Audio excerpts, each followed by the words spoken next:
Yan mga langga, araw-araw po ay ganito ang sit up ng aking lamisa. Kahit na walang kumakain ay nakasit up po yan ng ganyan. So yan, mayroong kandila. At may pabulaklak pa si ako. Ayan. So, ganito po ang sit up ng lamisa ko everyday. Yan, may mga tsokolate. Tapos meron po akong pampaswerte dyan. Merong bigas, asin, sugar at saka tubig, of course. Hindi tayo mawawala ng tubig kasi yung mga kasama natin sa bahay na hindi natin nakikita ay nauuhaw din po sila. So meron din tubig doon. May mga frutas. So yan, naka-ready na po yan everyday. Yun. So naglalagay din ako ng plato.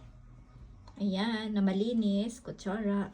Tapos iyon, kulang pa ako ng baso kasi nakalimutan kong maglagay ng baso. So, ganyan po ang sit up ng lamisa ko everyday. Hindi po yan nawawala dito sa lamisa.